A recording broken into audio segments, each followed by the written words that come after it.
Yo, yo, yo, what up, though? It's your favorite businessman, CEO, Rico on CEORicoTV.com. Yo, what's cracking, y'all? What's cracking to all my peoples out there? What up, though?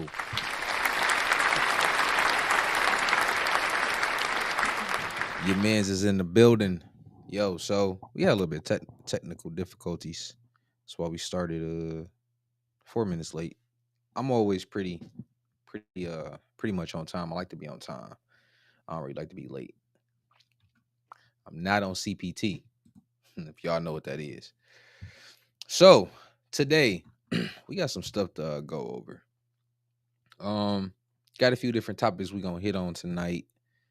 Let me get these babies pulled up. There's a lot of crazy stuff that's been going on this week. I already know y'all know about the Trump tariffs. So we definitely gonna go over to that. We gotta dive into that. Got some information, got some videos to talk about. But first, I want to pull up something. We all like our ratchet stuff, right? At least I know I do. Um, I will always tell individuals, even though I don't like, ignorant stuff in large in general, like all the time, I can't stand it. But I do enjoy my ratchetness every now and again. If I see some people down the street, you know what I'm saying, about to get busy, about to scrap it out, definitely will put I definitely will pull up a chair and I definitely will sit back and I definitely will watch.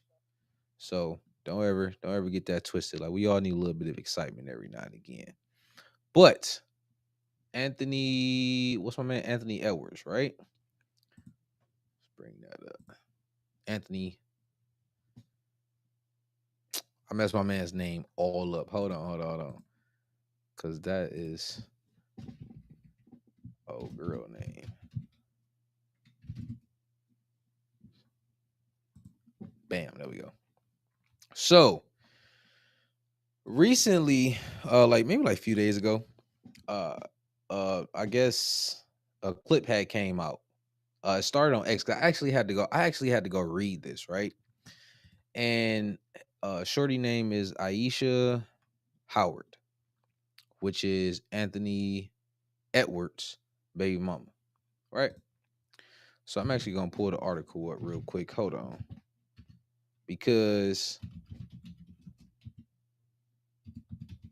I seen some people doing some reviews on it, and hold on, 2 seconds. Hold on, because I want to pull it up as I sit here and break this down to y'all, because I don't want it. I want facts. I don't really like to do the whole opinion, like being opinionated. Or I don't really like that. I'd rather go straight to the facts to have a conversation. So I'm gonna read it to y'all, and I'm gonna put it up on the screen too. I'm gonna read it to y'all, as well as pop up the video. So let me screen share this. Hold up. Where we at? Bam, bam. All right. So let's dive into this, because I want to dive into the ghetto-ness, right? And then I want to draw it back into some more important information. So we got the Aisha Howard. She responds to some rumors because Anthony Edwards, he paid her $1 million up front in child support. That was the report that came out a few days ago, right? Now, listen, the only let me hold on. Let me blow this up. Let me blow this up. Let me tell y'all something. The only reason we talking about this is simply because it's a hot topic. That's it. But in general, I'm gonna be completely 100 with you. I don't give two fucks about what's going on with them. I'm just be completely honest. I gotta put that disclaimer out first, because nothing is really spectacular about this situation. This is a repeat situation, and I personally get sick and tired of hearing like seeing like black people in like specifically athletes, entertainers with baby mama drama, Instagram models, and it's like that shit is just so, it's illiterate. That's truly how I feel. You understand what I'm saying? So, but let's go ahead and read the BS. So my man's, I want to go right to it. Hold on. So Aisha Howard is reportedly throwing water on the rumors that NBA star Anthony Edwards paid the entirety of his child support payment up front. Now I seen on some other like podcast stuff like that where they was having a conversation, basically saying my man's won because he got however much he was supposed to pay a month, and then he paid the whole hookup for the whole 18 years, paid it up front, bam. He don't want no more, he don't want to deal with the baby, he don't want to deal with old girl, he don't want to deal with none of that, right? But after I read this one, because I had to go and actually search for the information, I read it, and then once I actually started reading it, it was like, nah, that's not really what happened. So it say the rumor began on March 31st. Somebody on X claimed that Edwards, who's 23, requested to pay the whole 18 years of child support up front to Howard, right? So then it said it went viral. April 2nd, another person claimed that he paid like $1,080,000 child support all at once. But then supposedly rumors came out and said, "What? No, old girl came out and said who they say right here. She's a CEO, brand ambassador, music artist that reportedly denied the rumors on the shade room, saying there's no court documents, no motions, all like that." And then I seen some other um, like posts and stuff where I guess a whole bunch of women was mad at her and him, basically saying like, "Oh, well, if that's true, he's still gonna have responsibilities to the baby. He owe the baby this, and oh, she like old girl like 38, and she what did they say she was? I'm trying to remember the exact word that they said. She was not hunting, no, predator. She was a predator because she specifically hunted dude, and she also little baby's baby mama, right? Then hit. Listen. I gotta be 100 with y'all. I don't get why we as people focus on they bullshit. Because the only reason that this shit really gets attention is because dog is got like mad money. That's it. That's the only reason dog gets this attention. Other than that, nobody will ever talk about this shit. It's only because he playing the NBA, and it's only because old girl is little baby mama or whatever. This is the most ignorant shit that we talk about, and it be all on the blogs and all this dumbass shit. And I truly don't understand why people actually feed into it, because it doesn't do anything for anybody, right? So if dog like, because think about it like this, and I had to ask myself this question, and I was also talking to my babe about this too. Cause I seen she had like once a story, I seen a story, I ain't commenting on it or nothing like that. She had uh posted it, and she had some commentary about it, basically like why is all these women mad at him? If he, she knew what she was doing, she wanted to get bussed in, she wanted to have a baby, meal ticket, all like that, right?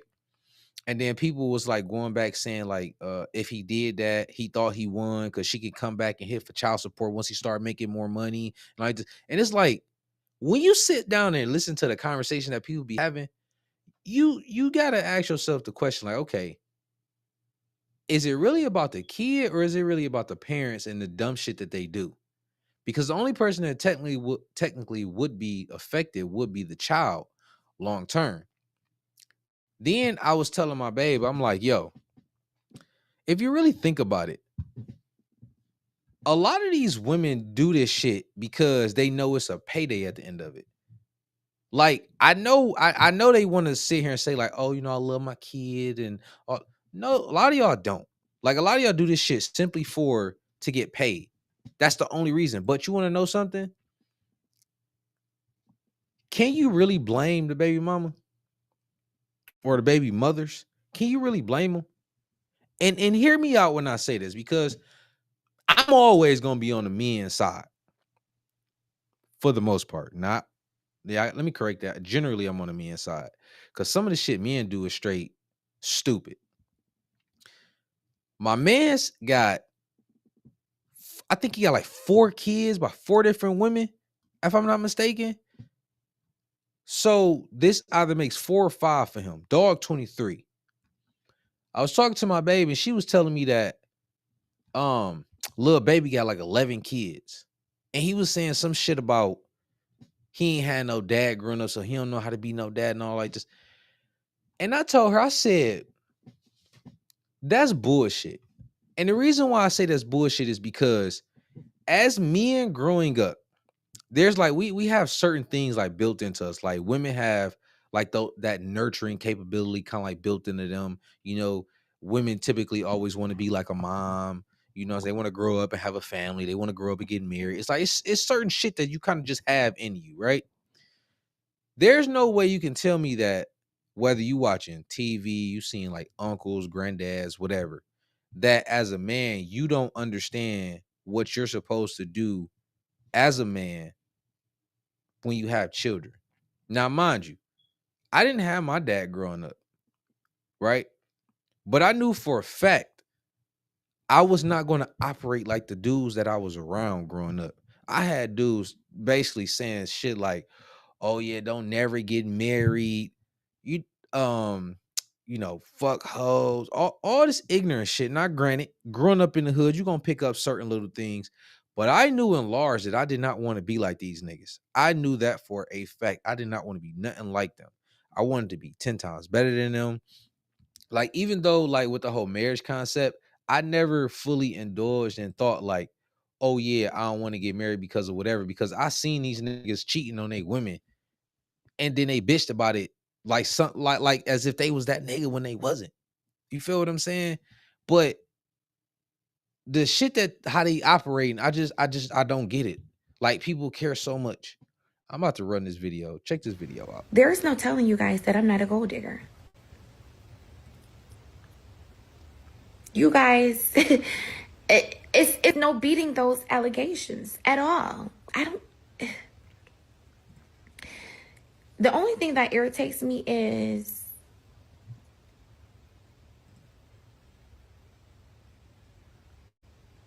I read comments that say, "Oh, you're a gold digger," or "You kept the baby for a check." What if I came to y'all's pages, right? And I compared the men that you have children with to the men that I have children with. And I said, you were digging for poverty when you picked him to be your baby daddy, weren't you? Oh, you kept that baby for an extra income tax credit, didn't you? Or you kept that baby for a couple extra $100 in food stamps, didn't you? Or you kept that baby for an extra Section 8 voucher. Is that why you kept your baby? Now, if that was triggering, that's how I feel every time somebody says, "Do you even love that baby? You kept that baby for..." Yo, so Pete, I can't say Shorty wrong. Now my babe asked me, she was like, "So you on her side?" And I was like, I mean, it's kind of like a kinda, because listen to what she said. People are coming at her saying she's a gold digger and all like that. I mean, at the end of the day, if the shoe fits, you gotta wear it. But on the flip side, my man's already had multiple children. You know, Shorty is little baby's baby mama. And what's crazy is, as I was reading at the document that I was reading to y'all, my man's is currently dating Chief Keef's baby mama. That shit is mad weird to me. And the reason why it's mad weird to me is like, because why do these men, athletes, entertainers, why do these niggas go after each other's women as if it's like is it like a trophy thing? Like what is it? Oh yeah, I'm gonna have a baby by that rapper nigga baby mama. Or I'm gonna have a baby by Bow Wow baby mama. I'm gonna have a baby by Future baby mama. Oh yeah, she bad. Let me bust in her. It's like, nigga, what? Like, I really had to sit and think about it, because it's like, okay, wait, are they doing it? Are they doing it for off the strength of I'm really trying to think like what strength, like why are they doing it? Are they doing it because it's like, okay, well, these chicks already know the life, they already know the lifestyle, they already know like how to operate, how to maneuver. But then on the flip side, it's kind of like, well, if they knew that, then they would know to shut the fuck up. They would know to keep their mouth shut, not put the business out in the streets. They would know these things. But it's like, if you really pay attention to a lot of different things, it's like somebody's always getting exposed. Somebody's business is always getting exposed because some woman always opened their mouth. So it's like, I can't even roll with that. I can't even roll with, well, because they know how to maneuver or whatever. At this point, I just think all them niggas is weird. Like, just real talk. And if you really want to be 100, like as she said, like doing a comparison between the men that she had babies with and the men that the other women, I guess in the comments, had babies with, it's a huge difference.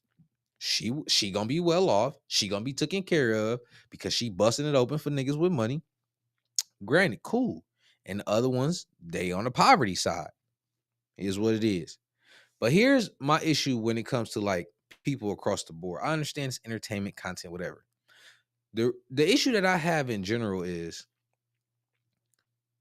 we as a collective, because people feed into it and all like that, we put that shit on the forefront and it's like children, teenagers, children, they see that shit and they want to emulate that. For years on the men's side, what do motherfuckers from the hood always want to do? I want to be a basketball player, football player. I want to be a rapper or some shit, all that shit, right? But nobody ever goes and tell them that, well, that's fine, but you do know as an athlete or as an athlete, entertainer, whatever, you're just a highly paid employee, right? Like, it's not like you the nigga that's in charge. You play the sport and you get paid because it's entertaining for the masses to fucking see. And when they pay into it, and when they pay into it, then you're getting compensated for it. But you're not the businessman. That's why, like, if you see like business people talk, they always segregate themselves from the athletes and entertainers and all that, because it's like them niggas not really over here. They didn't build this. They didn't build the infrastructure and get themselves to a certain level. Like, they worked their ass so they got raw talent, but they didn't build shit. You understand what I'm saying? Like, if they would have built something, even when they leave the league, they would still be rich. But a lot of people leave the league and go broke. Like, they did some shit like Shaq. Like, my man Shaq out here going crazy. All the different businesses my man's got. He did what he's supposed to do. So after he was done with the league, you see he's still on TV. He got commercials. He linked with Kevin Hart. They do shit together. He got all his businesses. My man's going crazy. But they don't do that. And it's like, why do we continue to glorify this ignorant shit? Why is I guarantee she's only being known because she's my man's baby mama. And because of this drama, now so many chicks is gonna want to be like her. I'm not saying like they wasn't already trying to be like her in the beginning anyway, but I'm just saying you're gonna have more and more and more women thinking that this shit is okay. And that's what's fucked up about our society and shit now. Like, this shit is so ignorant, bro. Like I said, the only reason we having a conversation about it is simply because that shit was everywhere, and it was like it was a hot topic that we had to talk about. No matter if I wanted to or not, we had to talk about it. So bam, there it was. Make sure y'all like, subscribe, and share. Make sure y'all hit that notification bell too. Oh, we got a quick comment. Is it her saying that kind of just admitting? Let's pull this up. Hold on. My man Charles said, isn't her saying that kind of just admitting that she is a gold digger? I mean, yeah. I can't necessarily say no, right? But here I want to pose this question to you. In this day and age, if you got niggas that's rich, right? If they gonna go bust down a chick, raw dog, whatever, they not trying to do nothing long term. They just want to create a kid. for whatever fucking reason. I don't understand how niggas can just want their seed to just be out here without them, right? But if they're gonna do that shit willy-nilly, is that really necessary? Is it really saying she's a gold digger? Because it's like, if they sought her out, if they already know what type of time she's on, if they know if they busting her, there's definitely a financial payout, because it's not like it's a one-time thing where it's like, all right, bam, one night stand, oh shit, you got pregnant. No, it's a whole ovulation period. Like, a woman can only get pregnant at a certain time of the month, which I think it's only like maybe like a 7 day window, 14 or 7 to 12 day window, something like that. And it's not gonna be a guarantee that you just bust one off in her and then she just instantly get pregnant. Like, chicks ain't out here just super fucking fertile. You feel what I'm saying? So it's like, can you necessarily call her a gold digger if you gave her the nut? That's how I get, like, for real. Can you call her a gold digger? And you know what type of time she on. So I don't know. It's like, yeah, she admitted it, but I don't really know if I could really like roll with like, oh yeah, she's a gold digger, and like, oh, she's a bad thing. I don't know. I can't really go that route. I can't. It's hard. But since we got that out the way, let's move over to the next topic.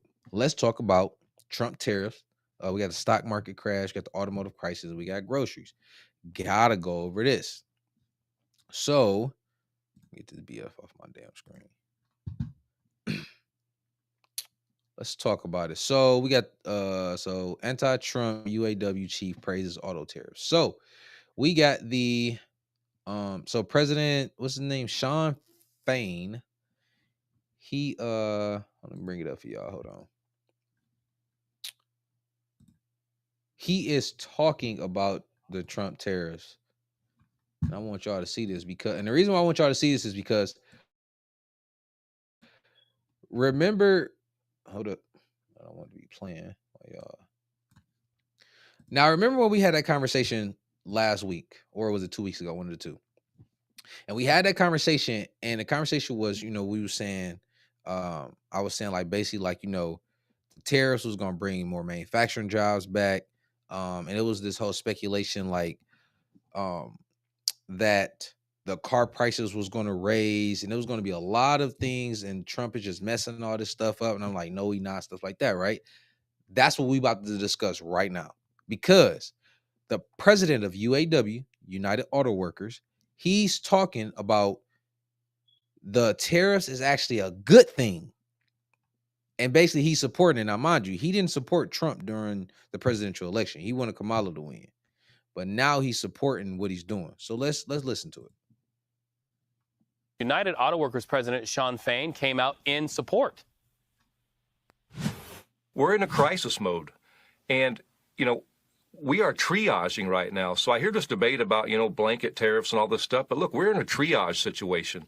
Tariffs are an attempt to stop the bleeding from the hemorrhaging of jobs in America for the last 33 years. So, and as we speak right now, decisions are still being made. Warren Truck Plant right here in Michigan, there's over 2,000 people laid off. And a simple decision, Stellantis is shifting truck production to Mexico. They could change overnight and move those trucks right back here to Warren, Michigan, and put people back to work. You have Deere workers in Racine, Wisconsin. We have Mack truck workers in Allentown, Pennsylvania, where the companies saying are going to move their jobs to Mexico. So tariffs aren't the end solution, but they are a huge factor in creating and fixing this problem. It's always worth exploring.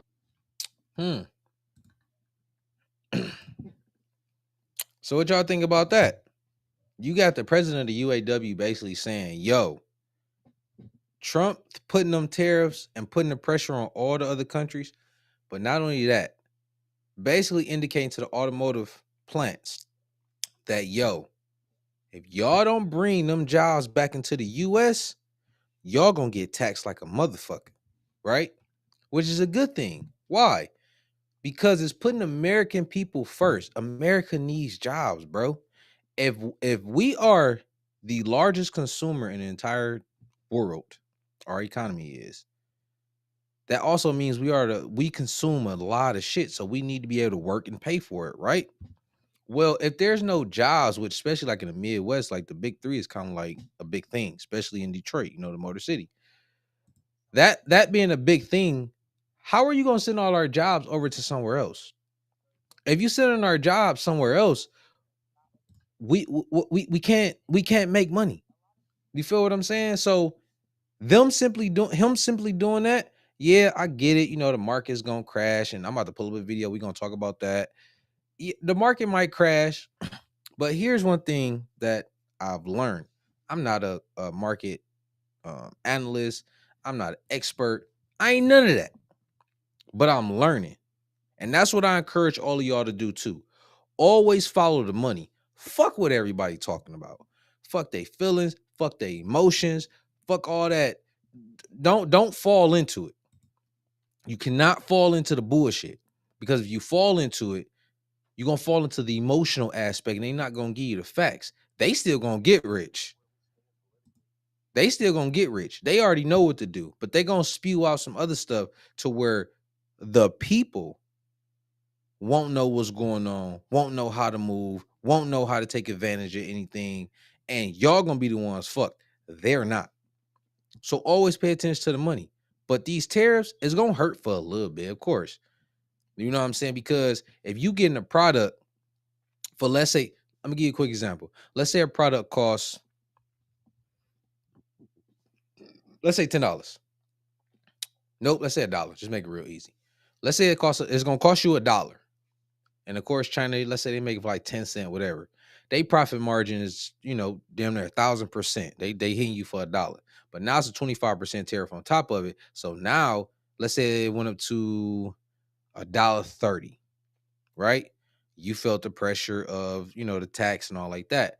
But let's say that same company that's bringing in that product and now that has to pay that 25%. It was like, you know what?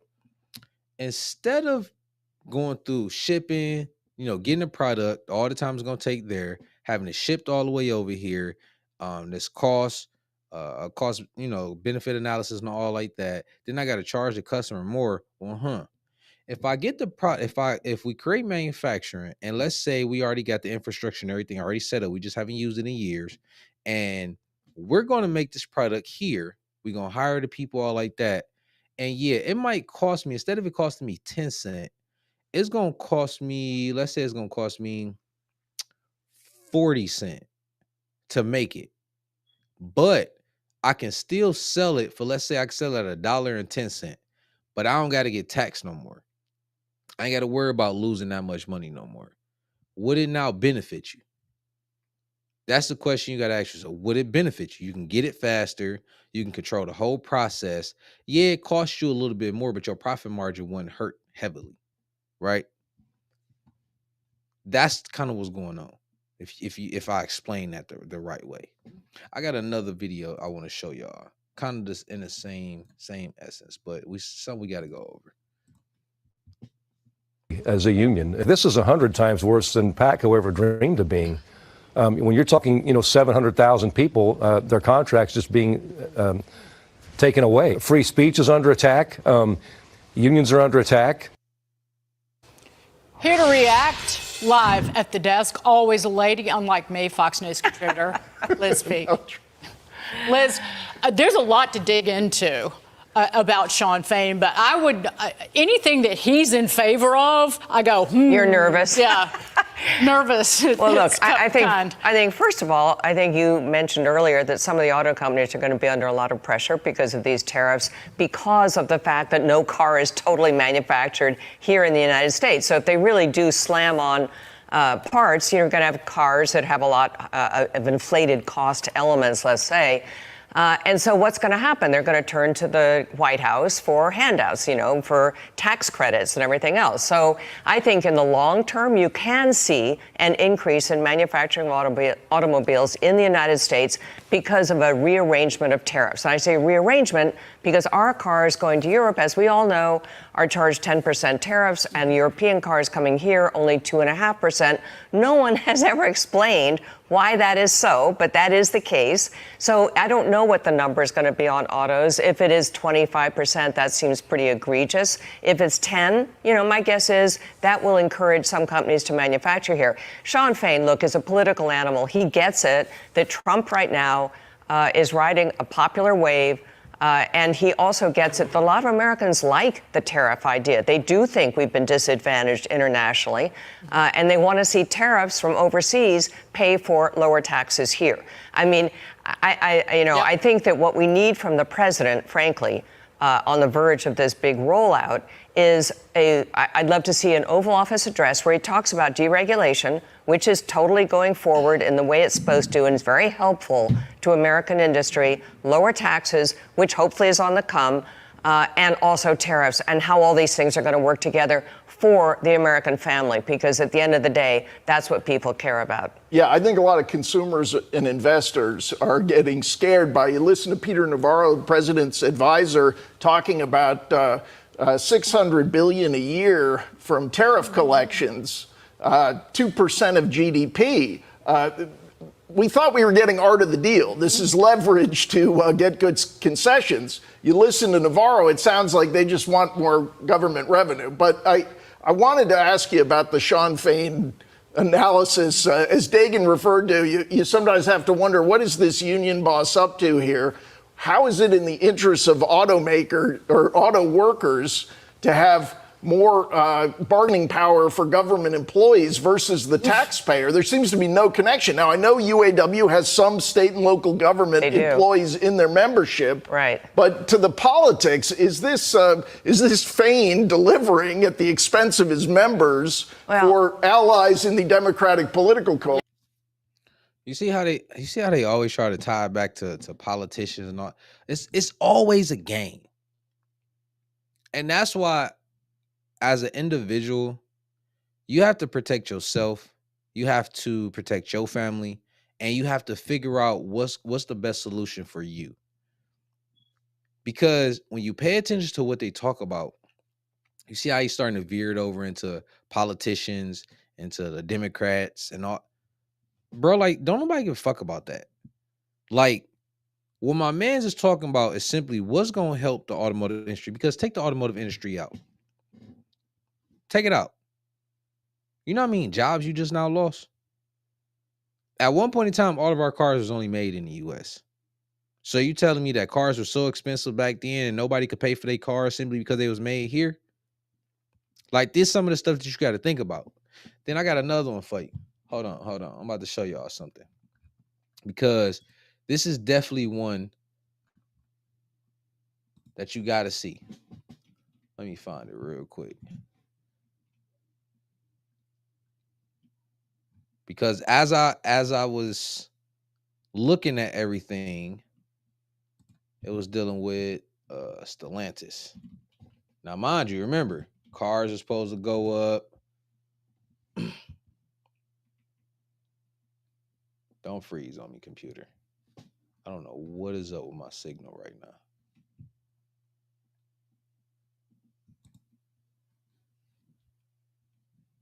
You are killing me.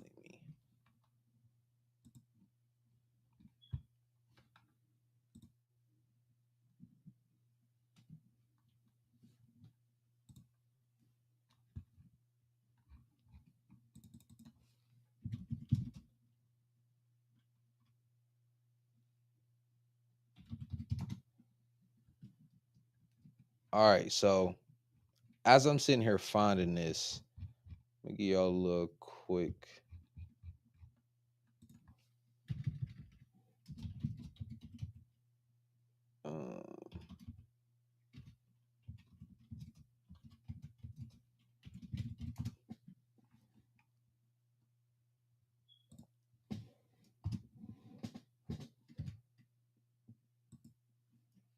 I don't know why my computer is running so effing slow, bro. Shit is pissing me off.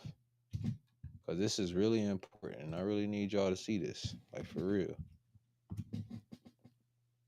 Because they really sit here and try to make it seem like that everything is going downhill and everything is just all bad when it's really not. And that's why I'm gonna always say follow the money. Because the money is gonna show you exactly what type of time it is.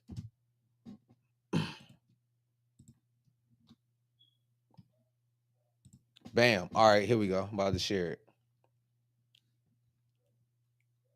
Get this off the screen for right now. I want to share this right here.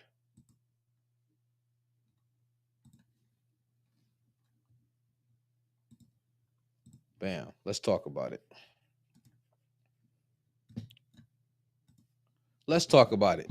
Stellantis joins Ford in offering customers employee discount pricing following tariffs.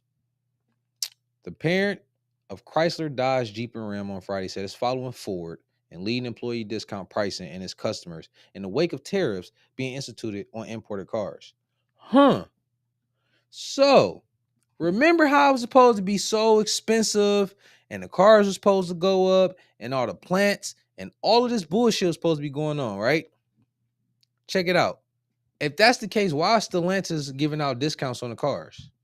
Why is Ford giving discounts on cars? Now, remind you, they still got a whole bunch of cars that's sitting. They still got a lot of inventory they got to get moved. Why are they doing it? But yet it was supposed to be so expensive on the cars, though. Say Stellantis offering will run through the end of the month. The automaker confirmed in a statement the promotion comes day after President Trump's 25% tariffs on imported vehicles began being collected, and the transatlantic automaker said it will idle a plant each in Canada and Mexico for weeks. Seems like he's doing something that's actually beneficial for the American people, huh? Because if they idling the cars over in Mexico, over in Canada, that's hurting their economy. We bringing all that shit back here. They about to ramp up production here. What is that going to do? It's going to increase jobs, is it not? So that's why I said, people, we gotta pay attention to like the not the news, but we gotta go do our own individual research and see like what exactly is going on and why it's going on. Because as you can see here, it's not what they trying to portray it to be. Yes, the stock market gonna crash a little bit. You know, one thing that I've really been paying attention to and noticing too is because I've been looking at my stock portfolio, and I've noticed, some days the stock market might drop 5%, 10. Well, in my portfolio, the, due to the stocks that I have, it may drop 5%, 10%, but then the next day it'll shoot up 15%, stuff like that. So it's kind of one of those things where it's like, they so scared, but yet things are still moving up and down, though, right? So that's something that y'all really got to just pay attention to, like for real. Got a comment. So let's see. How much do you think the incentives on cars being manufactured in the United States was done to help Donald Trump's buddy Elon Musk? I honestly don't think none of it was to help Elon Musk, because if you think about it, Elon cars was already made here. So there's not really an incentive. And then on top of that, that's EV. Let's have a quick conversation about that. I'm glad you brought that point up. Very good point, right? Let's talk about Elon. Besides the fact that he's Trump's buddy, right? I want you to go look up how much money has Elon lost since he's, did the whole Doge thing. I want you to look up how much money Trump has lost since he's ran for president. And then here's another thing I want you to know. You do know under the Biden administration with that whole, what was it? The New Green Deal or New Green Initiative or whatever, where basically they were pushing for EVs to be like the main cars on the road, especially in California. They had an initiative that by 2035, California could only sell electric vehicles, period. No more gas powered vehicles. I was having a conversation with I think he was was he marketing executive, or he was somebody in marketing over at Ford. We was having a conversation, and I was saying on why like that whole initiative like didn't even make sense, because our infrastructure as far as the power grid would not be able to handle all those EVs being on the road. Then it also didn't even make sense because think how long it takes you to fully charge your EV vehicle. Like if you out and stuff like that, you can't recharge your car in less than 5 minutes, like when you can fill up your gas tank in less than 5 minutes. Then the entire infrastructure could not support it.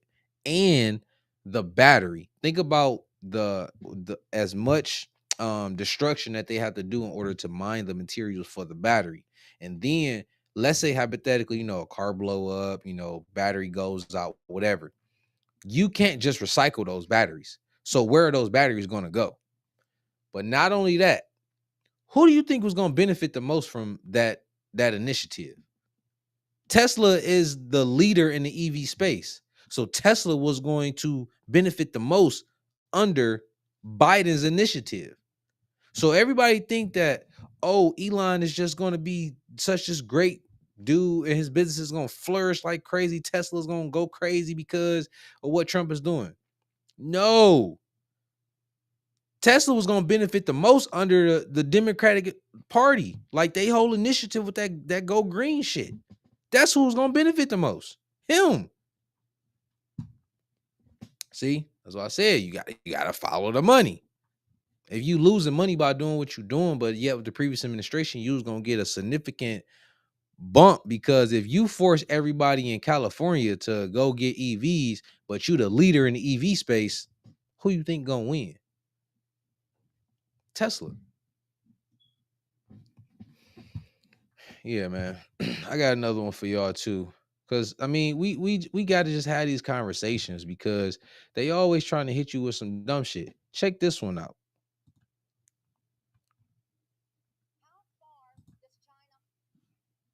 Let me make sure that I get shared up here. We got Miss Nancy Pelosi. Listen to what she's talking about. Have to go.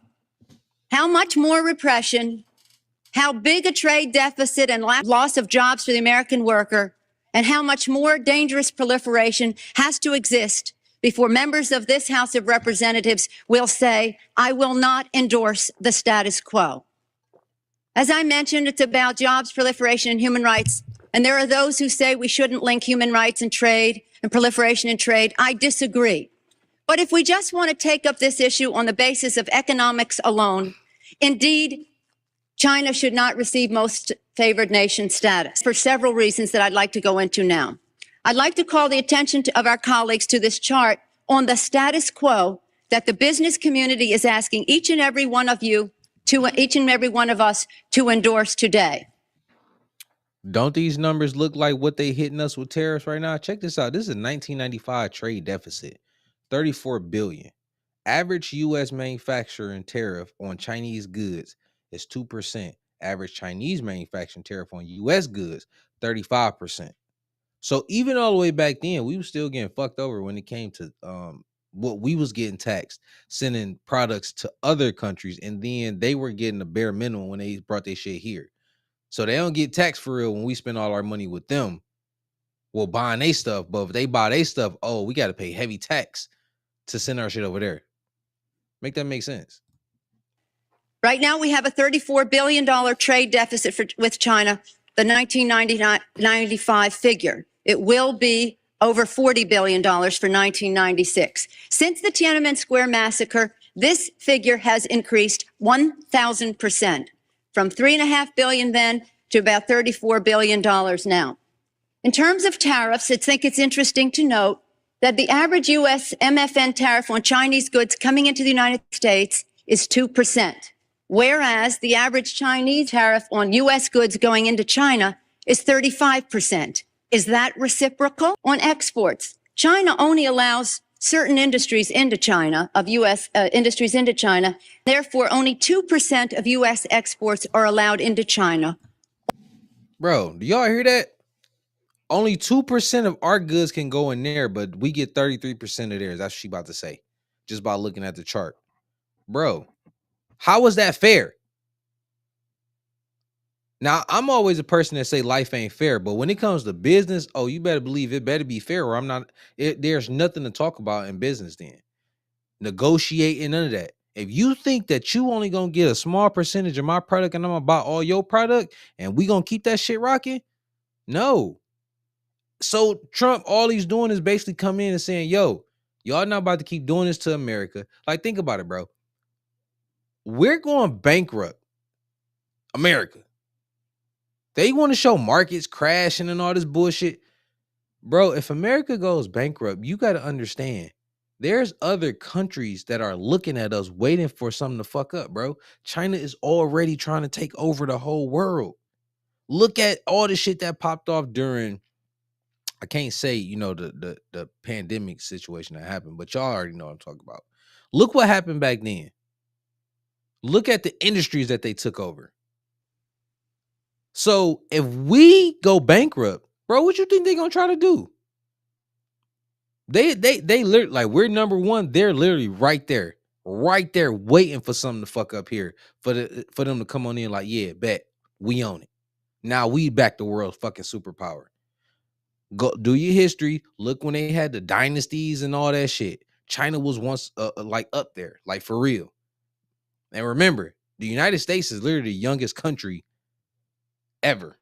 Like, what we 200 and what 17, what we like 200 or something, almost 300 years old as a country.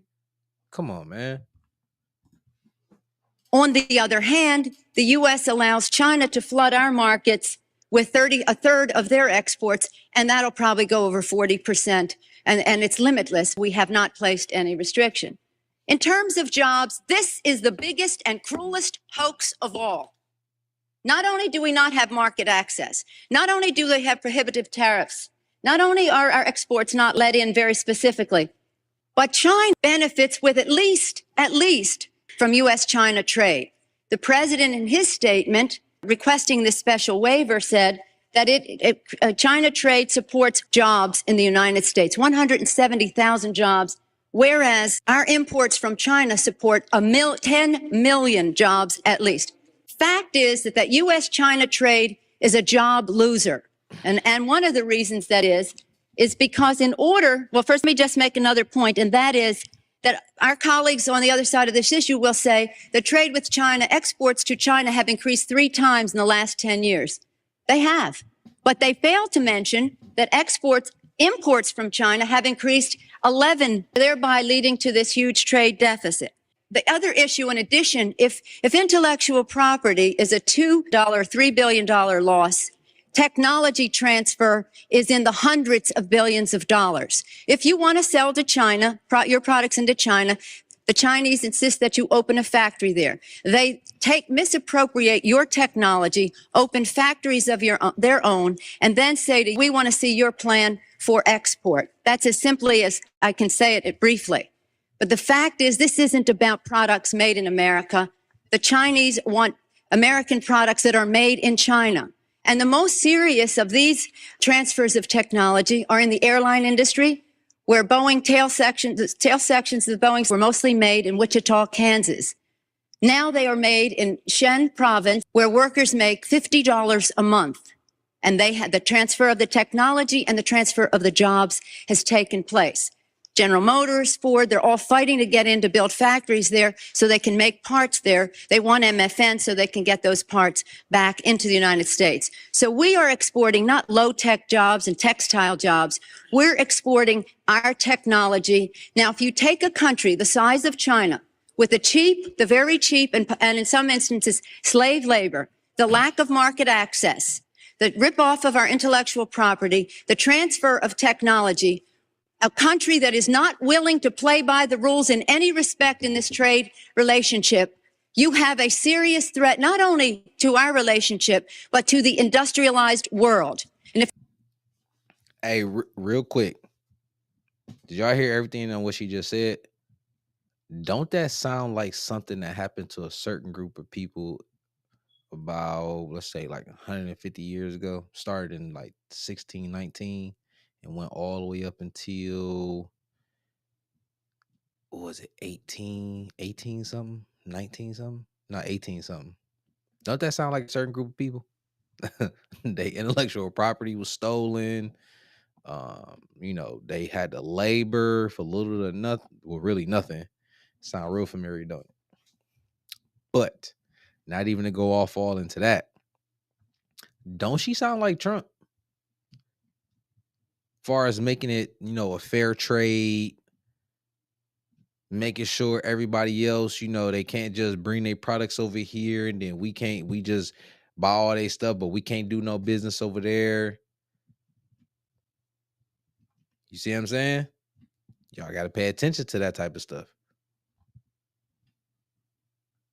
So I just wanted to have that conversation with y'all about that. Like, we about to definitely move into some other stuff, but don't let them fool you. Please don't. Please don't.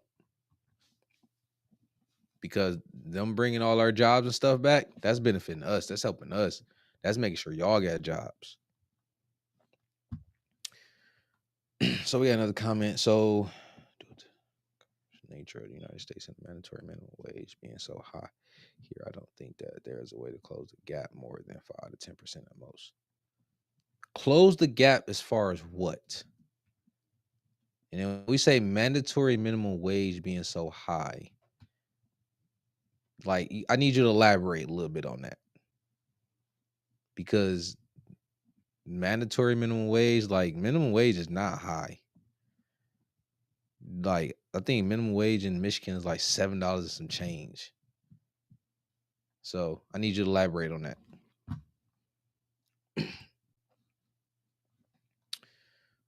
All right, guys, make sure y'all like, subscribe, hit that notification bell, of course.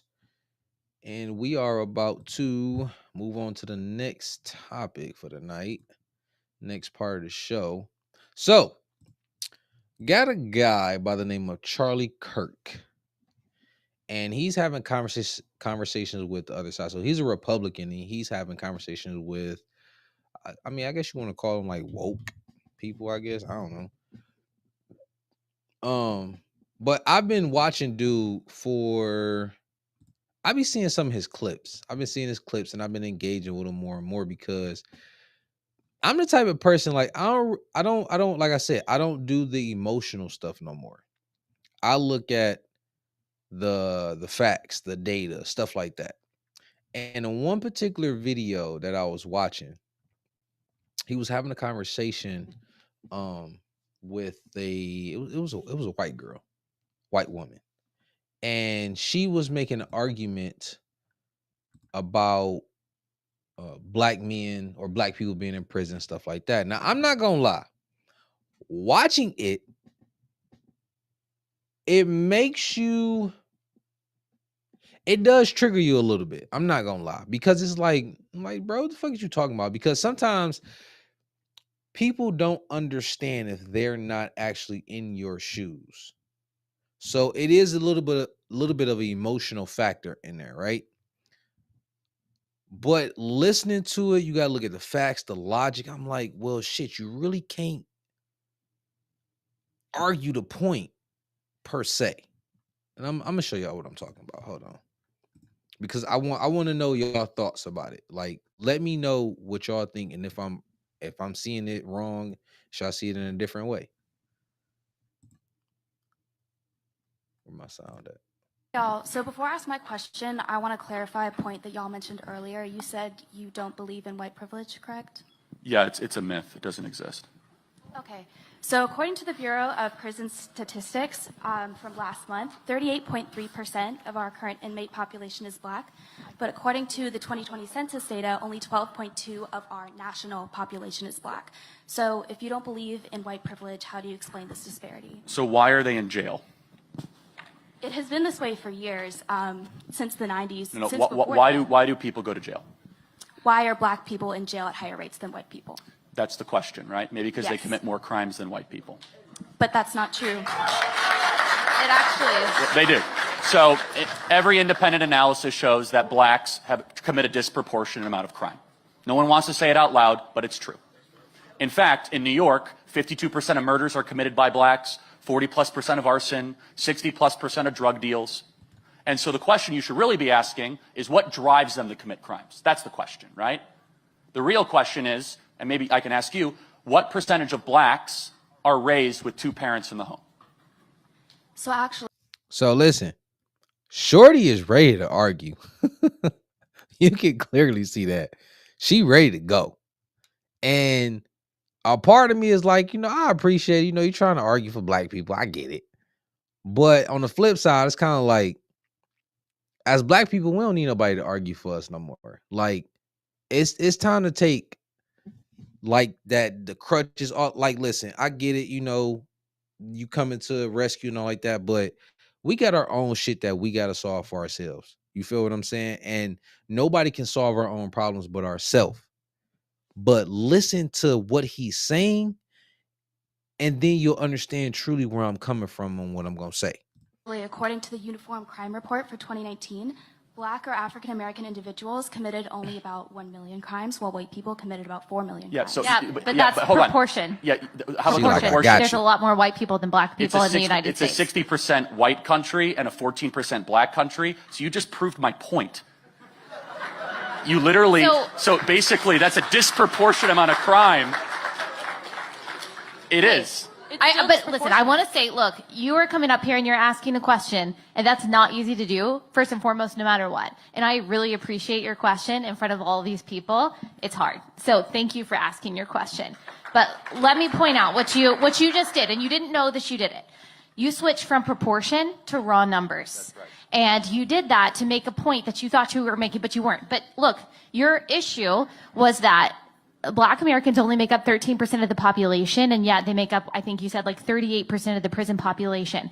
And then you switched to raw numbers because, so Black people only make up 13% of the population, but they commit 40% of all homicides and 60% of all violent crime. Unfortunately, I don't think that's anything inherent in Black Americans. That's not what I'm saying. That's just the fact. And what Charlie is saying is, look, we've got to look at why that is. So you're claiming that that disparity is inherent proof of discrimination. So would you also say the fact that there are fewer Asians in jail means that than white people, that there is discrimination against white people?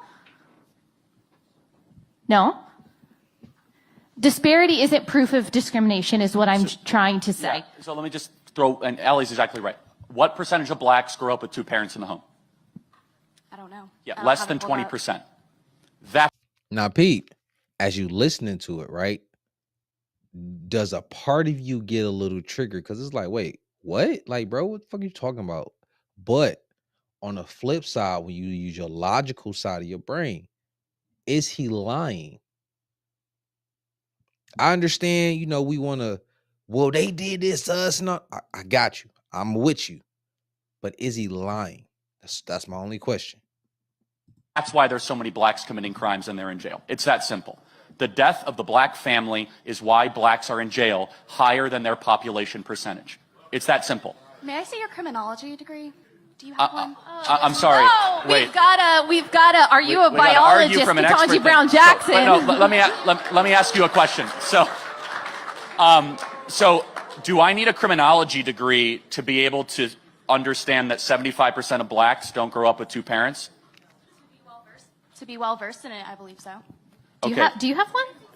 I don't, but I'm studying it. Okay, right but now. she studied it. Mm-hmm. But you did the same thing. You looked at a statistic, and he did the same thing. You don't have a criminology degree, neither does he. Hold on a second. You're doing an argument from authority, okay? It's a fallacy. So the laws of physics don't change whether or not you're a physicist, okay? The law of thermodynamics doesn't change whether or not you take a course on it. Answer the question.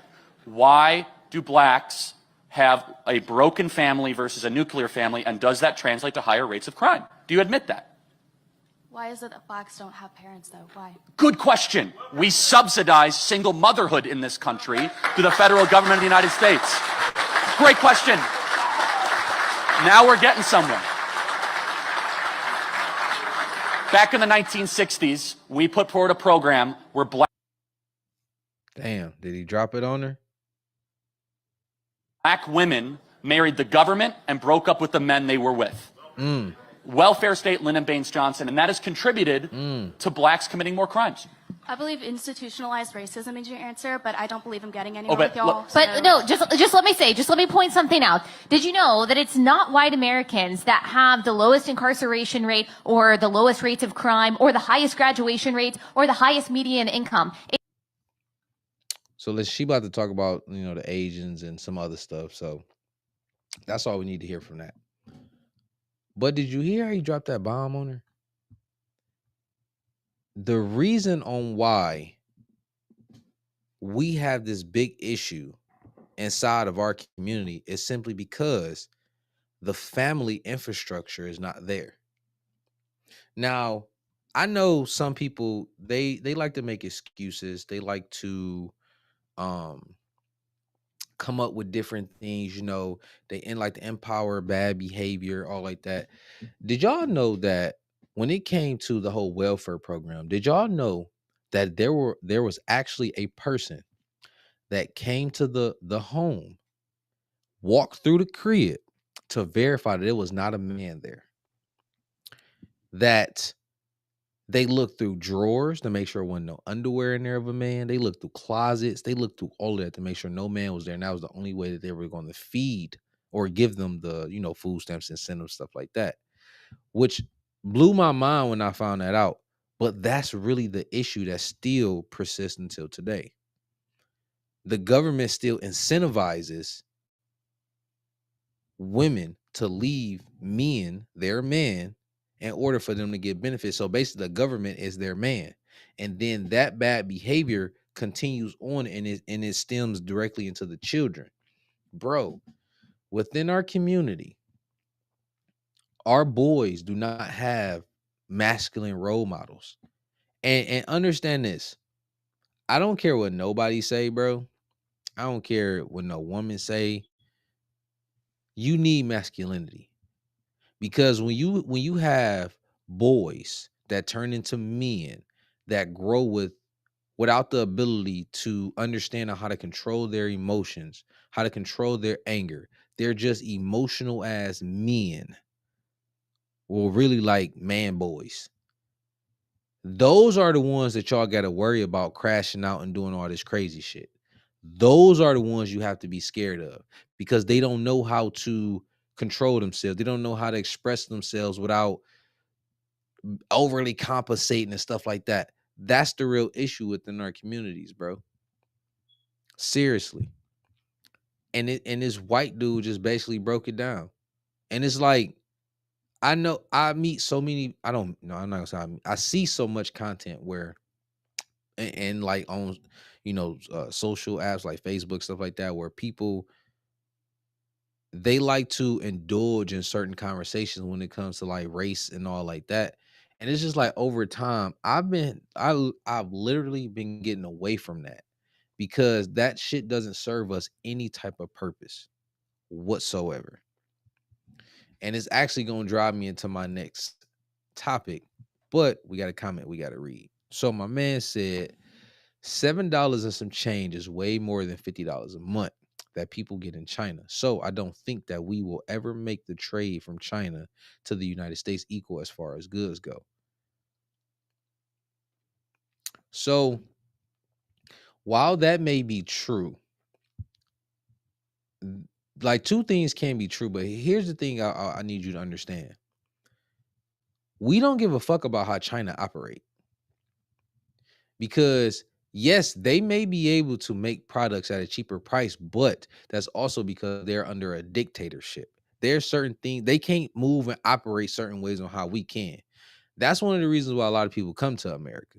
They come to America because we have more of an incentive for us to make money and create a better opportunity for ourselves than other places. So in China, it's like, yeah, they may get $50 a month, but they basically doing like slave labor. So when we look at labor costs, and if we compare it to China, yeah, it's not really, we're not comparing apples to apples. Because if you get your product, because you got to think about it like this. If the product is being made in China, it's way cheaper to make it over there. But you still going to bring it over here. Let's say you got a car over there and you getting it manufactured for like shit, $1,000. Let's say you get it done for $1,000. You still gonna bring that car over here and try to sell it for 50,000. So your profit margin is fucking stupid. You telling me you can't bring that car here and get it manufactured for like 10 grand, and still sell it for, let's say you drop the price to 45. You still telling me you don't get healthy profit margins? Yeah, you may not do the same numbers that you once did, but you will get taxed way more if you didn't because of what Trump is doing. And on top of that, if you supporting another economy besides your own, how are you gonna sell them cars in your own country where you at? You can't sell it. I'm gonna break it down. You know what? I'm gonna drop it even lower. I'm gonna say, let's say you move in work, right? Let's say you move in work, and let's say you got Fent inside of it. I mean, this sometimes how I gotta break stuff down. You got that inside your product. Fent is cheaper, right? But Fent is taking out all your customers. You can't move your product no more. Yeah, you might be getting it for a cheaper price. Let's say a bag, let's say it's costing you $5 a bag, but you selling it at 25. But you got all your customers is dropping. You can't sell it at 25 no more. All your people gone. But let's say you was like, you know what? It might cost me $10 for this product, but I can still sell it for, let's say I can sell it for still 25. I can still sell it for 25. Yeah, my price went up a little bit, but now I got my customers not dropping off, and they gonna bring more people to me too. You stimulating your own economy at that point. I hope I explained that in the best way for you to understand. But think about it like that. If you support your own economy to where you're not hurting it, more people will be able to do business with you, and then you will grow. Yeah, you might not be having the significant profit margin. It might shrink a little bit, but you can move way more product in volume. So you still gonna win.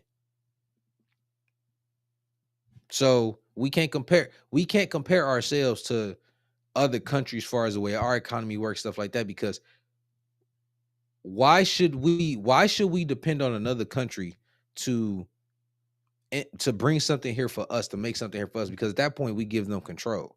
Think about it like this. Let's say you had an entire army and I controlled y'all food source. You got to get all your food from me. You wouldn't be, no matter how much it costs, no matter what, you couldn't do absolutely nothing because I control your food. All of our product being made in China, how does that benefit us? Because in the event that something was to pop off and China was like, you know what? F y'all. I ain't doing nothing with y'all no more.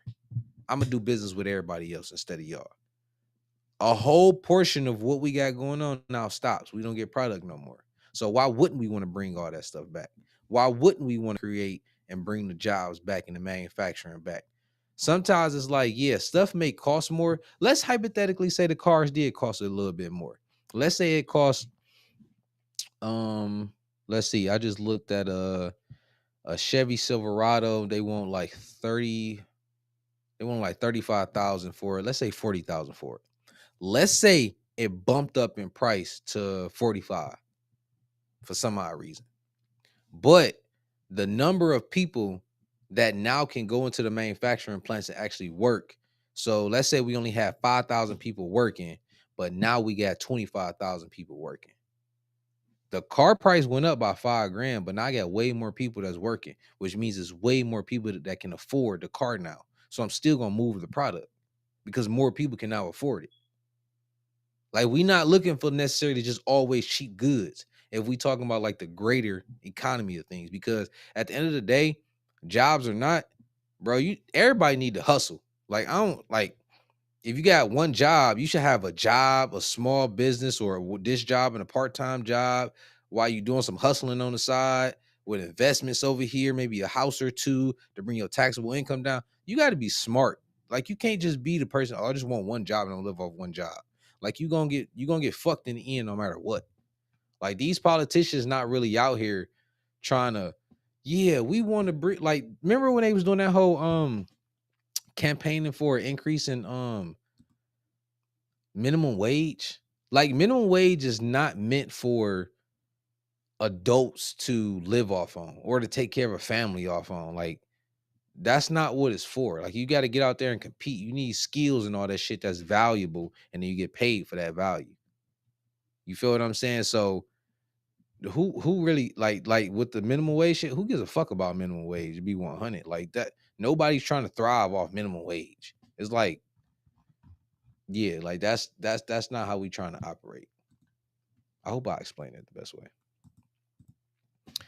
So moving on to our next topic. So, like I said, just moving into the next one. So, this is my CEO rant for the night. I'm not pro-black no more. Like, I really had to sit back and think about this, because there's been a lot of things, like content wise, news, everything like that. And I was actually having a conversation with my babe, and I was explaining to her why I'm not pro-black no more. And it's mainly because, think about all the stuff that we glorify in our communities. Now, mind you, I got kids. You know what I'm saying? Like, my level of thinking is completely different from what it once used to be. I operate different. You know what I'm saying? Like, my goal is literally, it was to die a billionaire. I'm not gonna hold you up. Am I gonna get there? It's possible, but am I necessarily shooting for that anymore? Not really. I know I'm gonna be a millionaire by 40. I know that, but my main goal is really to solidify a solid foundation for my children, and as well as live a good, decent, good life. You know what I'm saying? Like, I can go splurge, do what I want to do, cash out, whatever, all like that. But build an infrastructure to where when I leave this planet, I set my kids up, because I was never set up with nothing. My way of thinking, mindset, everything, it just kind of developed on its own. And like, at the age of 6, I knew I wanted to be an entrepreneur. I knew I wanted to be a businessman at the age of 6 years old. I did not want to do shit else but run businesses. Why? I don't know. I don't know where the fuck I got the mindset from. It just, that just was me. I'm not going to allow my children to start where I started at. And within our community, bro, so many things are promoted within our community that is fucking ridiculous, and it is a detriment to us, from our music, from the way that we grow up, from the relationships that we have, from infrastructure wise. Like, think about, like, when people get so upset about certain people saying certain stuff about like race and stuff like that, I get more offended, not by necessarily what they say. I get more offended about what our people do with our actions. Now, considering the fact black people are, well, we only like 13% of the population or something like that. No, let's say 16. I think it's 16. Our numbers have not like grown exponentially, because, with the birth rates is also, we killing each other, stuff like that. But not only that, bro, I honestly believe all the sacrifice that our ancestors did for us to get to where we are today. Now, hear me when I say this. We are way more free than we ever been, but yet we're dumber than we once was. We do more stupid shit than we once did. Now, listen, I'm not taking no credit away from all our creativity, our talents, the shit that we figured out, the shit that we've done. In essence, bro, black people, we are fucking amazing. We are fucking great and awesome. When people be like, oh, we was once kings and queens and all like that, that shit get on my nerves when people say that. Because if we were once now, mind you, everybody couldn't be kings and queens. Like, let's just be 100. Like, but I get what they were trying to say. For all of us to be so great, we were great under oppression. Now that we are free, why are we still doing great things?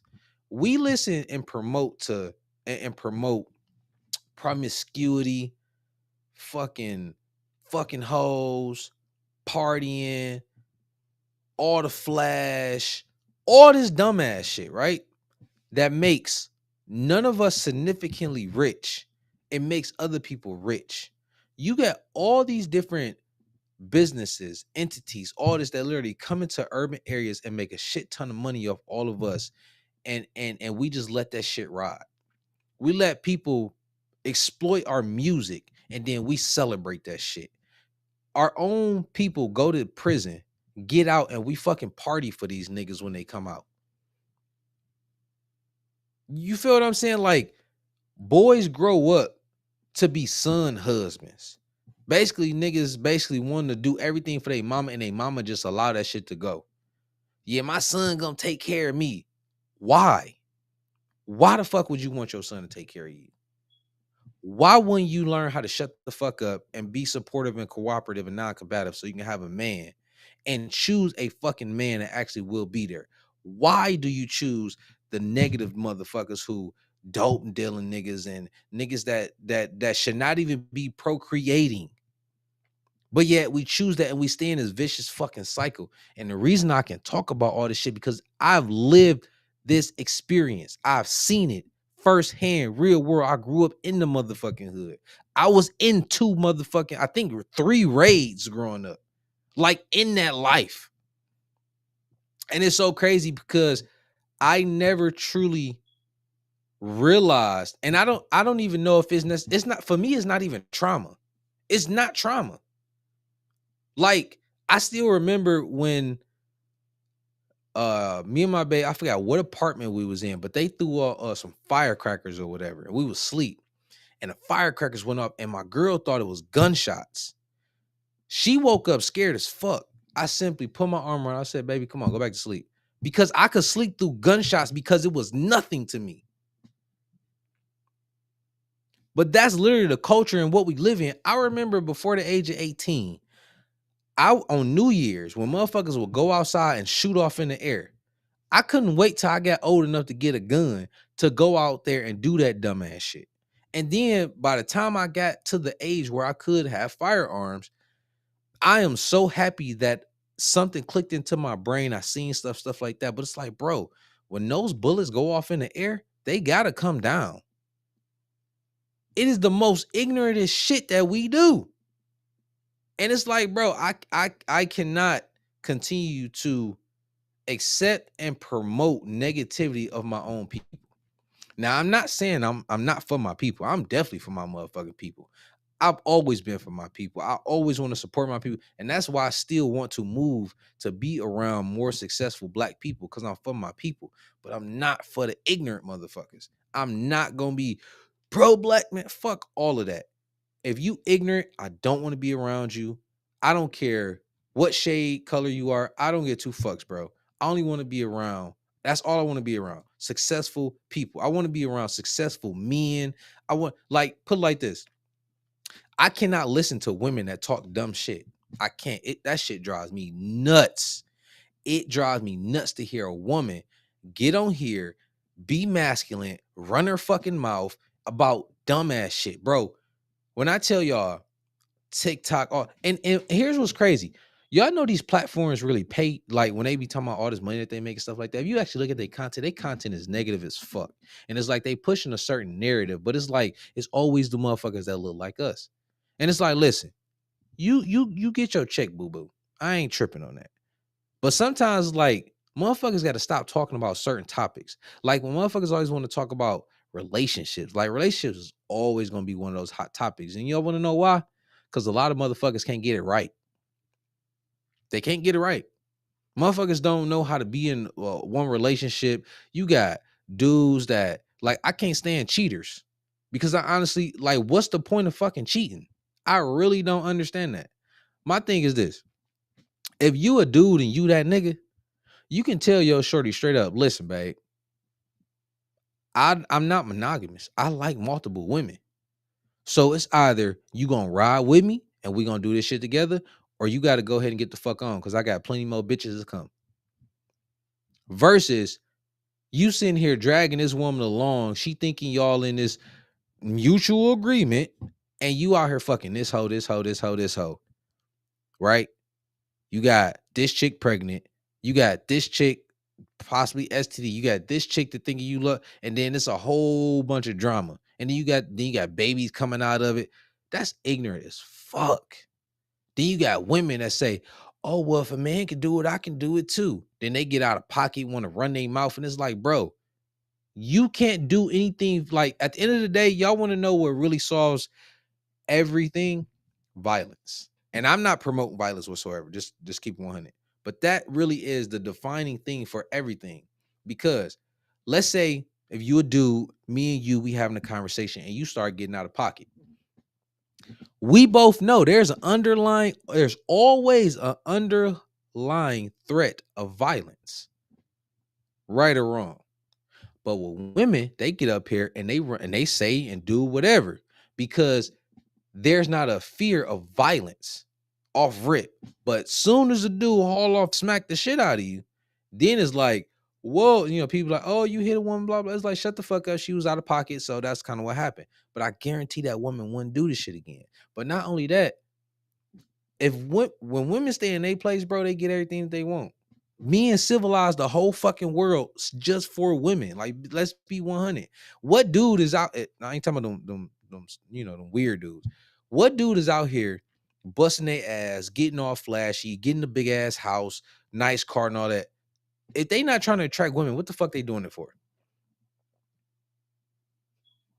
Like, for real, what are they doing it for? They not doing it for nothing. Because dudes we can literally get a small ass fucking apartment, a TV, a comfortable couch, if that, probably a fucking recliner, and a bed to fall asleep in, if that, my nigga, and be perfectly fine.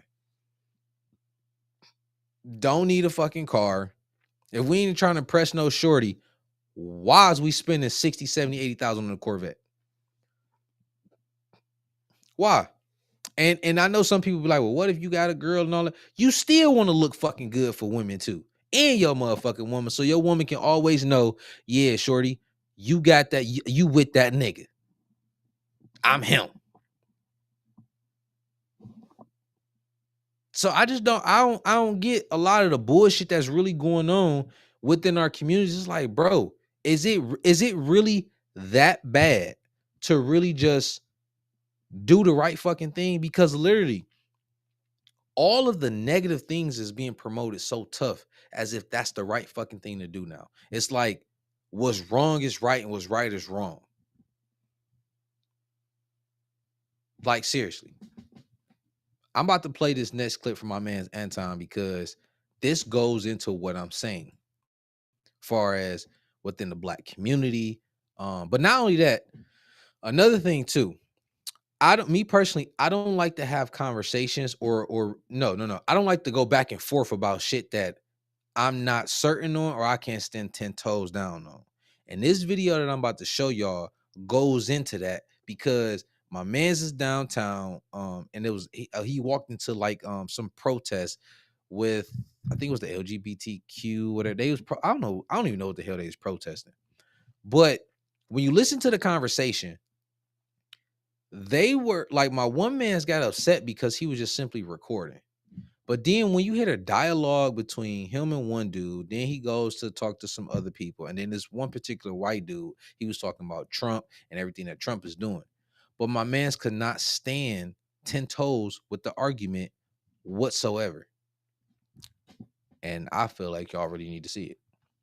Check it. State is a university that has a lot of college students over here. And so you're usually going to run into some protest of some kind. And that's what they're doing right there. So let's go and observe and see what they're talking about right now. Networks to stop raids and deportations with mass direct action to keep ICE off of our campuses, out of our churches. You know, the interesting part about it is that nobody cares about what you do sexually. You know what I'm saying? But they're very, very, very much resistant of people because it's a public space and I can do what I want. It defeats whose whole purpose? Who, my whole purpose? What's my purpose? What's my purpose? Why are you here? What is my purpose? Why are you here? You said it defeats my purpose. Yes, it does. Because I can. That's great. And this is my city. I was born and raised here. I'm a taxpayer here, and it's a public space. So basically, my man's, this dude right here, he's asking, why is he here? And my man's basically saying, like, it's a fucking public space. Why the fuck can't I be here? You know what I'm saying? Like, they having a whole dialogue now. But I didn't even understand what my man's issue was. And why the fuck do they got on masks? It's like they trying to hide who they are. Why? My whole life, pay taxes my whole life. Good. I'm happy. God bless you. That's great. So, anything else? No, Because I wasn't talking. He sound like an argumentative female. Because it's a public space. Don't be No, I'm gonna record right here. Don't record me without my permission. I don't need your permission. Well, I'm asking you not to record. And I'm recording you anyway. Don't touch me. I'm not touching you. Okay, good. My man's mad close. I'm ready to punch his ass. I ain't even gonna hold you so up. strong. Must be great. Not to have no problem. If you choose to do this. Yep. You choose to do this. I'm pretty sure you don't even read your own Bible if you do that. How do you know? How do you know I'm religious? I mean, God bless you. All those things lead into it. How do you know I'm religious? I don't know. I'm just here to fuck with your show, though. It's real fun. How you doing? Defend black people, pay reparations. Defend. We don't believe in reparations. Please pay reparations to black people. Oh, a black man that don't believe in reparations in his own community? He said a black man that don't believe in reparations for our community. Listen, I remember on Earn Your Leisure when they had Robert F. Kennedy Jr. on there, and they asked him straight up, will black people get reparations? He basically told them, nah. And it's like, we know already that other ethnic groups has gotten reparations for all the shit that has happened to them throughout history, but black people has not. Now listen, I'm not against reparations, but I'm not with the handing out money directly to black people. I'm not with that shit, because at the end of the day, black people are not. And I'm not talking about I'm talking about in general, not because like, yeah, we know we got black billionaires, millionaires. Like, trust me, we getting it. You feel what I'm saying? We got people out here hustling. We doing our motherfucking thing. But there's also a large portion that's not doing anything, right? There's a lot of poverty, all of that. If you give them money like that, what do you think they're going to do with it? They're not going to go invest it. They're not going to go, you know what I'm saying, make sure shit is paid off. They're going to go blow that money and they're going to be right back in the situation that they're in. And it's not going to do a benefit to us. And on top of that, let's hypothetically say they gave every black person $100,000, hypothetically. They can literally raise inflation rates to where that money is not only is only like $50,000 now. You feel what I'm saying? We need infrastructure. That's what we need. We just point blank, we need the infrastructure to go out and do what the hell we need to do, get access to capital in order for us to bring that shit back into our communities. So when he talking about some, black men that don't believe in reparations, it's like, no, bro, because all y'all motherfuckers gonna do is blow the shit. You don't believe in systemic things changing? I don't. Do people actually pay reparations? I'm confused. I don't believe in none of that. I'm a conservative. Okay. Great. So why would I believe in handouts? Y'all stealing taxpayer dollars. How? Because you want a handout. How do I want a handout? You want reparations. You didn't experience slavery? No. What slavery did you experience? I know what generational wealth looks like and how it's robbed from my community. What do you mean? Said that you were personally right. Never said you're not oppressed. You're not oppressed. You out here freely. I'm not arguing with nobody that don't read books. You out here freely doing books. You don't believe in freedom of speech? Huh? You don't believe in freedom of speech? I do. So nobody is trying to censor you. Who's censoring you? But why are you trying to do this? This is the same reason that y'all are. This is a public space. Yeah. Now, Pete, see, and listen, this is why, like, I understand, you know, the video is a little bit long, but it really has a significant benefit here, because where the fuck did she even come from with this? You don't believe in freedom of speech? It's like, who the fuck ever said anything about don't say what you want to say?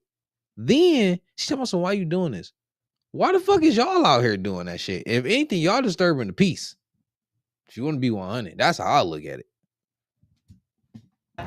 Oh, you see how tolerant he is? As soon as they don't like something, they start to call you names. I never called you out of your name. I never disrespected you. But see, this is the reason why liberals are in the position that they in. Because you don't know how to have a conversation. Anytime you get upset, you start to throw names. That means that you're unintelligent. And you a college student? And you a college student? That's unfortunate. Yep, I am. Very educated. All of a sudden, I'm no longer a brother because I don't agree with your ideologies. I said you were a bootlicker. I'm a bootlicker?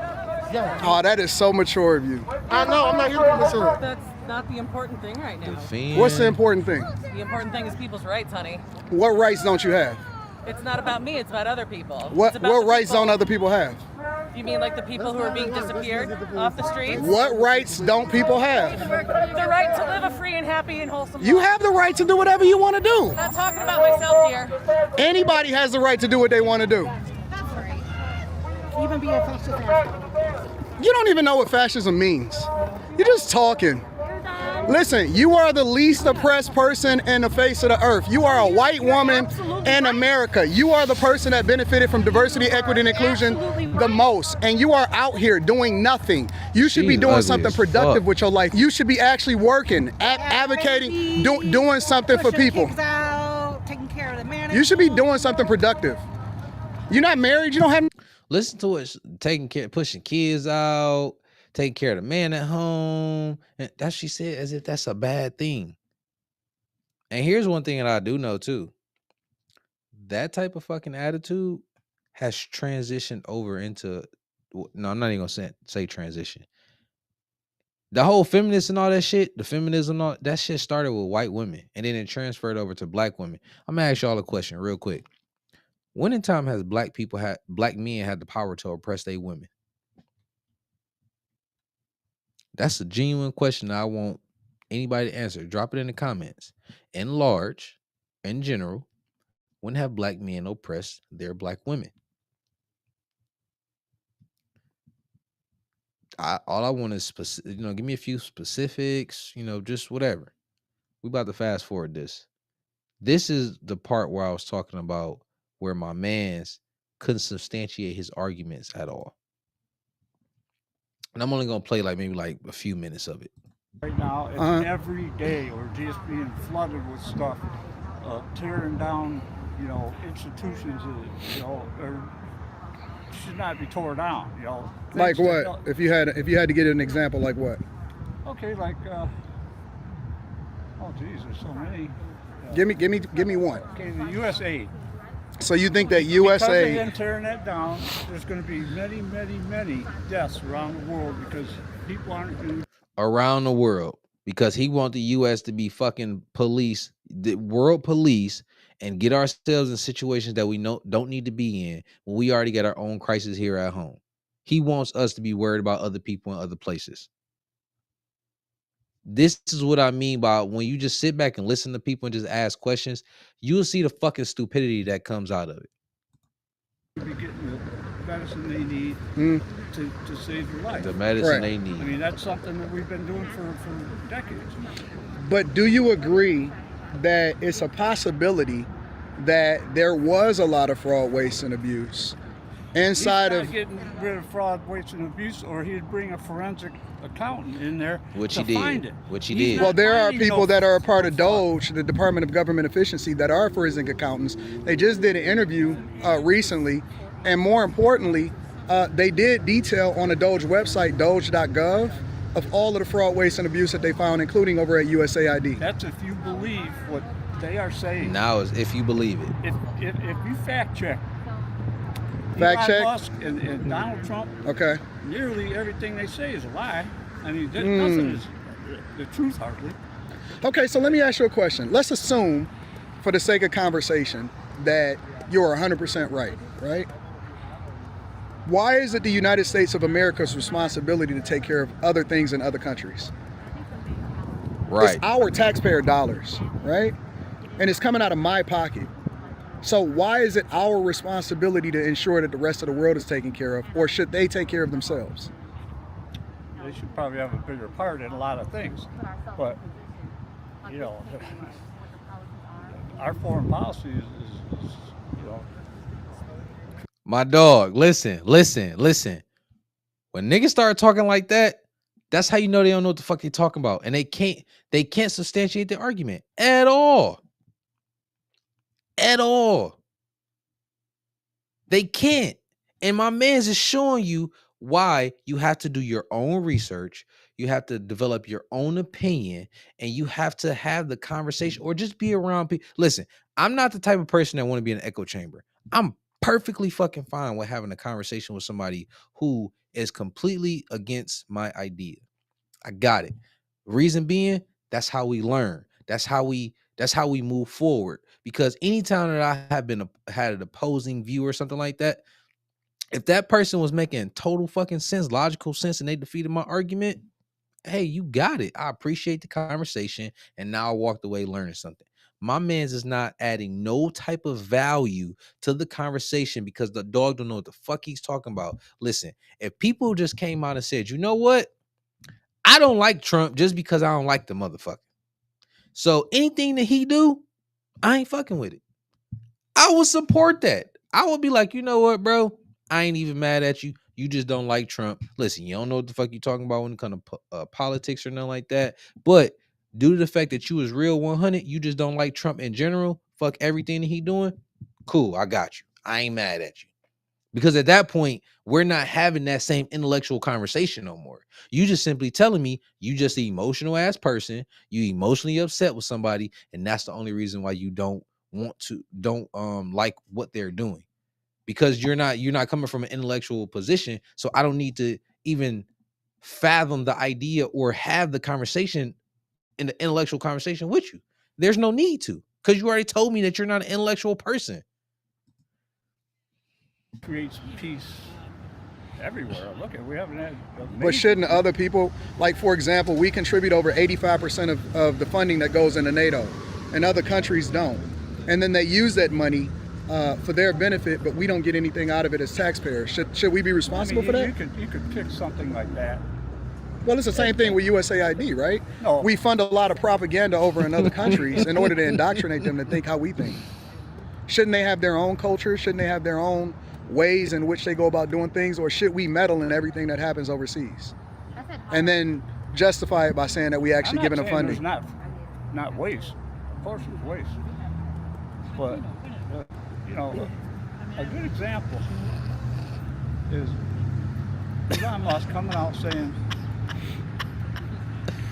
people that are 150 years old are getting Social Security. I mean, that's so ludicrous it isn't funny. And instead of him investigating and seeing that there was a system, COBOL, I think they call it. Yeah, there was this program with COBOL. Yeah, and they just put that date down for people that passed away. You know, so you don't think that that's... They're not getting payments. They're not getting Well, payments. even if they're in the system, you don't think that that's a problem? Just like the immigrants, they say it's taking our Social Security. They don't get paid Social Security. They put into it, but they don't get paid. Yeah, but there's no other country in the world that allows for other people to cross their borders illegally. You don't think that we should have... Hey, and those illegal immigrants, yeah, they might not be getting Social Security, but what else was they getting though? Well, they was definitely getting the Medicaid. They was definitely getting food stamps, and they definitely was getting housing. Definitely. And guess who had to pay for all that shit? We did. That's why I don't understand why some people literally are up there. I gotta stop saying literally. My daughter got me saying that shit. But I don't understand why people attempt to make these arguments. But it's like, bro, the federal government has this money because we are what they're getting their money off of when we pay those taxes. So it's like, bro, if they're up there trying to help us put more money in our pockets, why are you so against it? That's what I don't understand it. How can you be so against yourself?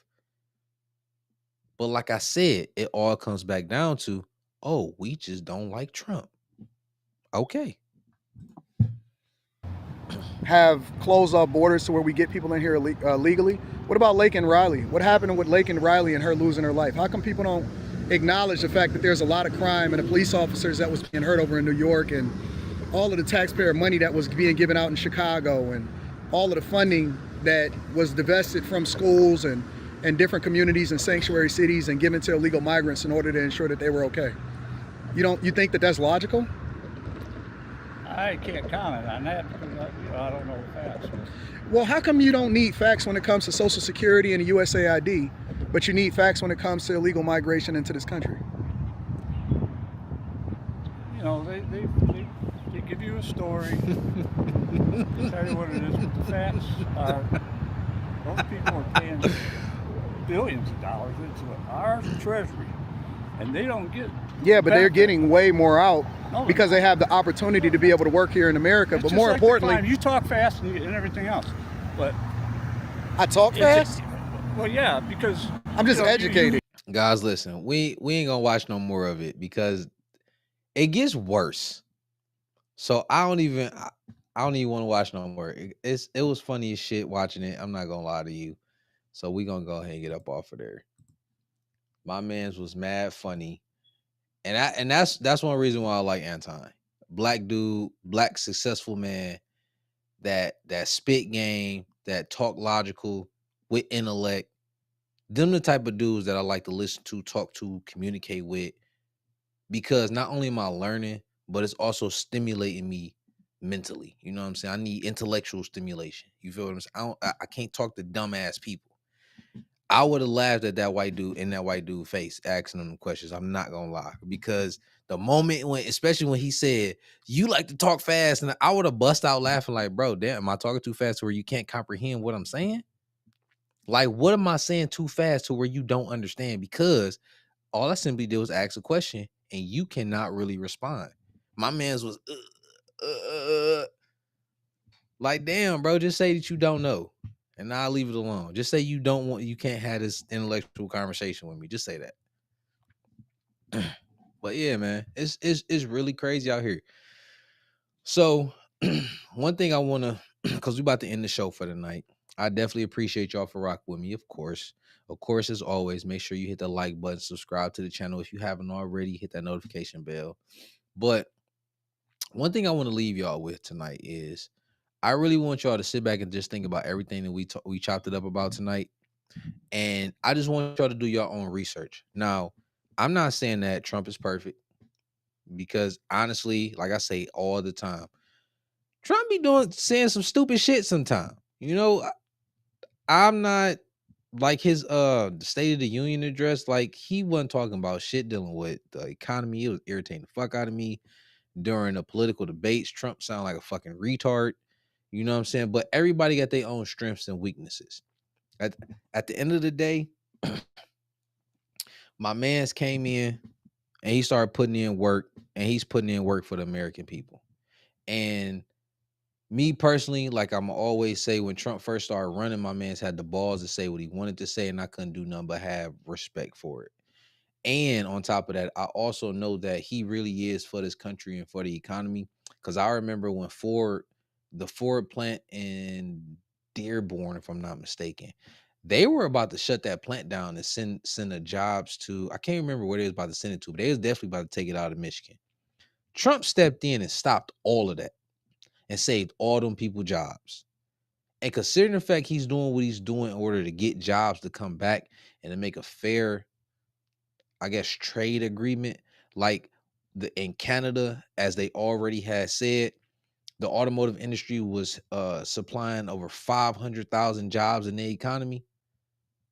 Bring that shit back, bro. I would love to see. Listen, I love seeing my black people out here driving Corvettes and shit. Like, I love seeing my people winning. And in general, I love seeing people winning. I cannot stand seeing people broke, struggling, families fucked up. They out here looking like a hot ass mess. I can't stand that shit. So if we got to go through a little bit of a struggle financially in the beginning for the betterment of us all later on down the road and then towards the end, because one thing I know for a fact, when things are bad, it's going to get worse before it get better. So the only thing I can honestly tell anybody to do is simply strap up and get ready for the ride and start positioning yourself to when the opportunity comes, you can take advantage of it. I heard a saying earlier this week. They said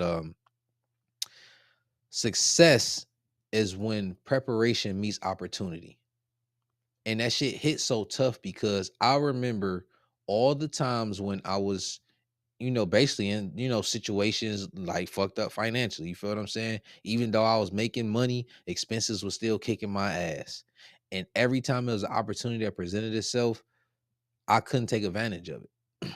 And like right now, I'm building myself because I had to start all over, which is perfectly fine. I'm building myself, bro, to where when the opportunity presents itself, and if I want to execute on it, nothing is going to stop me from executing on it. And there's going to always be opportunities. Like right now with the stock market, that's an opportunity.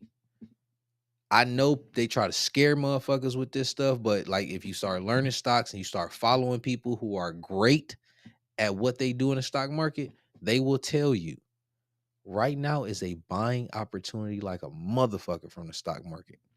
Because whether you lost money right now, that's an unrealized loss, which means you have not really lost that money yet as long as you don't sell. Bro, if you buy into the companies that you fully trust, of course there's certain, a certain criteria you should be checking out.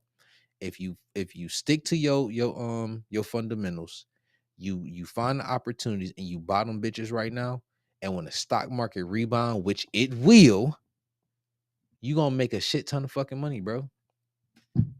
Facts. When 2008, when that crash happened, and people made a lot of money. Why? Because they knew what the fuck to do. They knew what to buy. They was ready and they was in position for it. That's one thing we have to start doing as a whole. Being patient, stacking our cheese, and when the opportunity presents itself, being able to execute like that. And watch the money do what it does. Man, I love y'all. I appreciate y'all. Y'all already know every Friday we in the building, 10 p.m. So I'm gonna get at y'all. Hold on, we got one last comment. My man said, bro, you are preaching now. I appreciate you, my dog. Bro, this is a good video. It highlights the lack of ability of a lot of black people to have oppositional conversation without being defensive or combative. Facts.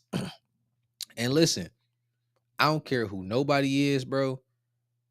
I love having conversations with people that can have a conversation. I mean, like, I don't give a fuck if we completely on totally different sides. We can come, have a conversation. You know what I'm saying? State your point. I state my point. We can even agree to disagree. I don't care. But it's like we can still have that conversation and enjoy the conversation on what we in because we still learn and you know what I'm saying? And having that intellect. You feel what I'm saying? So I appreciate you, my dog. I'm gonna get at y'all later. Peace.